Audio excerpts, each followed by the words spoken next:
Hi, I'm Chef Tim Belanger. I'm a part-time instructor and professor at George Brown Culinary School, also a food service consultant. Today we are going to do a porchetta. Porchetta is a roast, usually done in a wood oven for roughly 8 hours.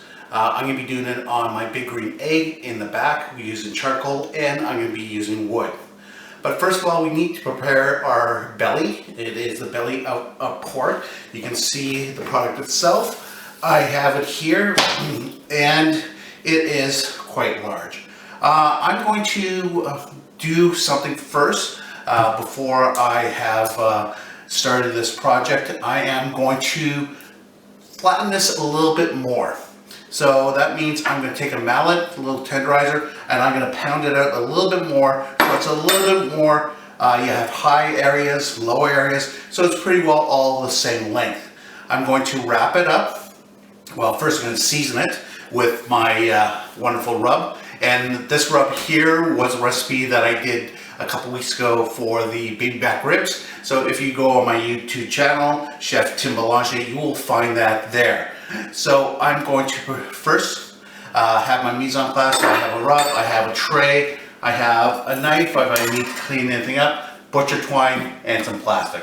Because I am going to be pounding this on the counter here, again, I do have my camera set up here, and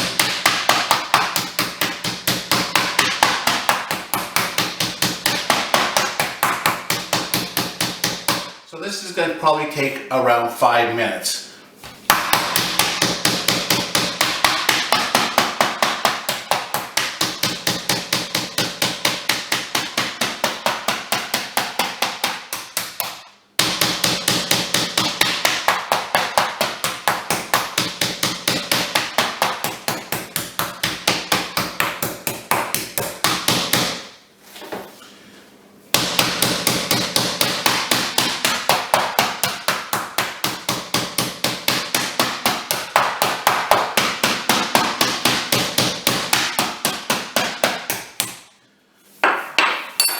I'm going to flip this over now and start doing this side itself.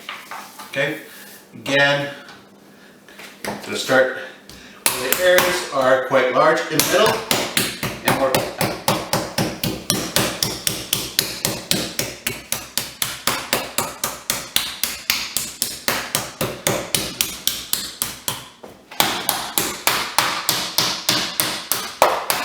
And the other thing is, good way to get your frustration.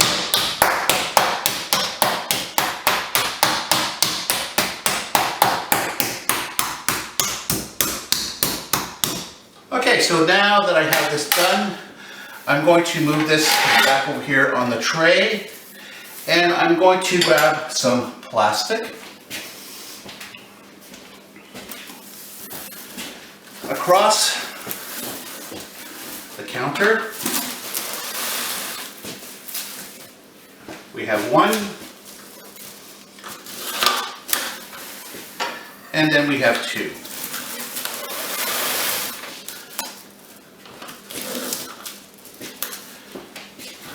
This is going to help form my product itself. So again, I'm going to put this back onto the plastic. I'm going to now wash my hands.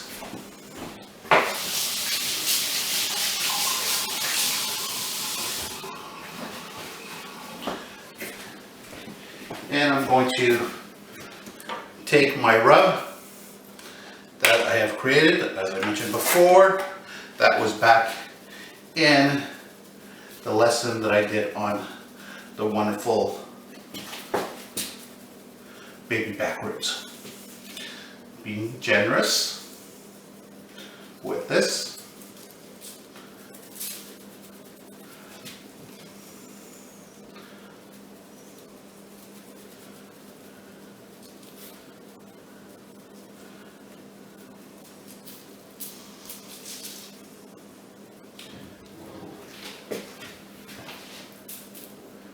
And right across.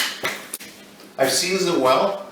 I've removed my cutting board, and I put layers of plastic underneath here. This is going to help keep it in place. If I was doing this for a longer period of time and I want to actually cure this for a period of time, I would do this ahead of time.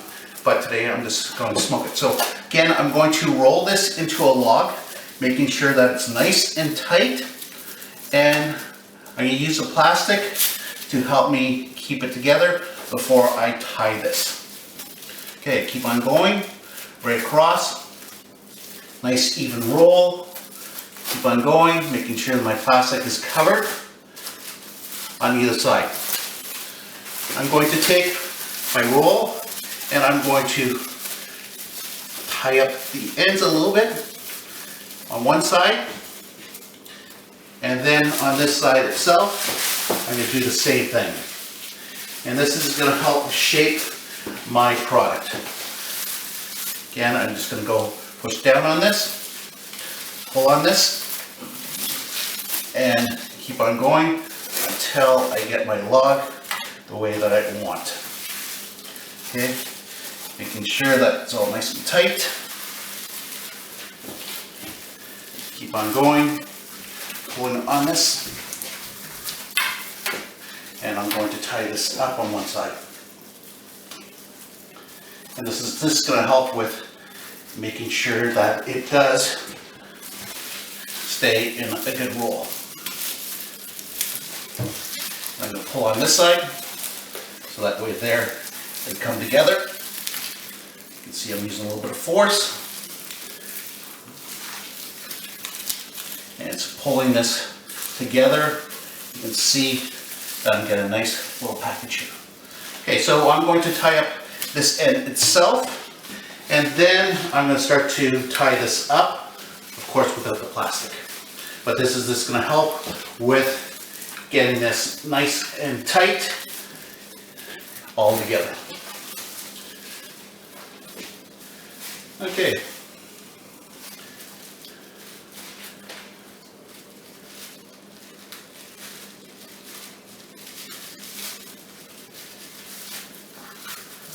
There we go.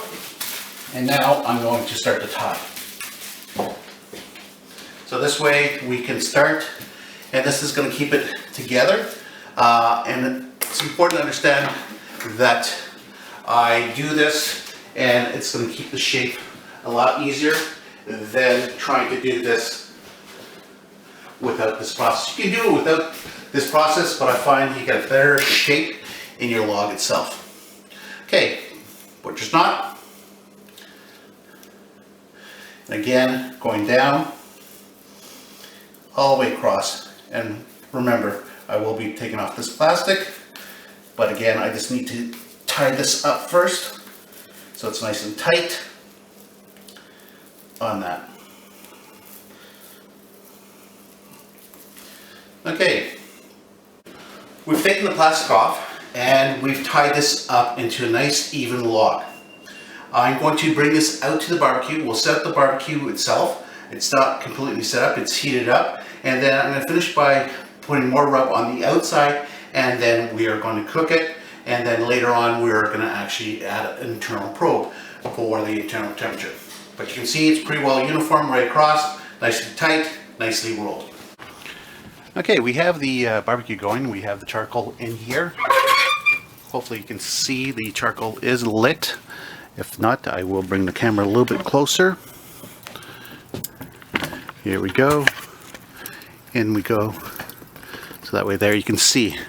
Again, I do have wood chips today. I'm going to have an apple and I have a pecan that I'm going to use. I'm just going to put that in the middle itself because I don't want the wood to start to flare up and cause some burning. So I'm just going to put those in the middle itself. Remember, I do not want to have direct heat on this, so I have a plate setter, it's called, or diffuser, I like to call it also, so that way there we have a little bit more even distribution of heat across this. Remember I talked about my water, keeps things nice and moist, right across, and across here too, okay, and it also catches the drippings. I do have my grill, and I'm going to put my grill this way today. And I'm going to go get the product and we'll finish that off.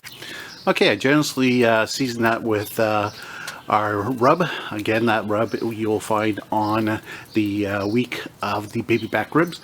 And you can see that for the extra large egg, the log is a little big. So again, I had to turn it a little bit so it could fit properly in the smoker itself. So now it's about regulation. As I mentioned in my other videos, time and temperature is control to get the best results. So again, I'm going to start this off. You can see the smoke starting to build.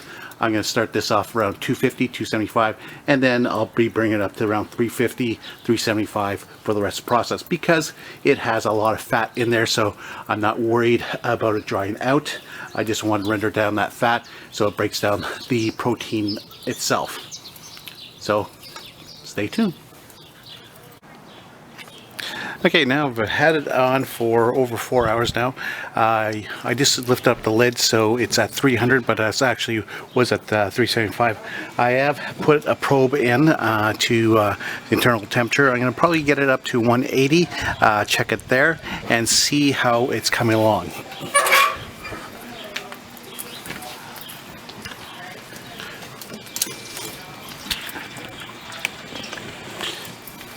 See, nice color. You got some caramelization on the ends here from the wonderful sugars that we put into our rub, flavoring in itself. And I'm going to give that probably another half an hour, 45 minutes, and then let it rest. Yum, yum, yum. Okay, you can see the temperature set was what, 180, and the probe is now telling us that it is at 180. I'm going to lift the lid. You can see that the product is ready to come off.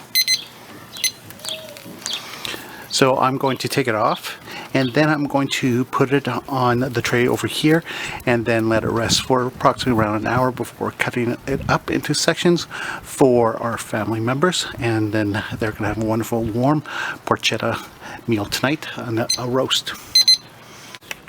Taking the porchetta off the barbecue, and I'm going to let it rest, as I mentioned before, 1 hour. You can see there's a lot of fat in there, so that's why I brought it up to 180.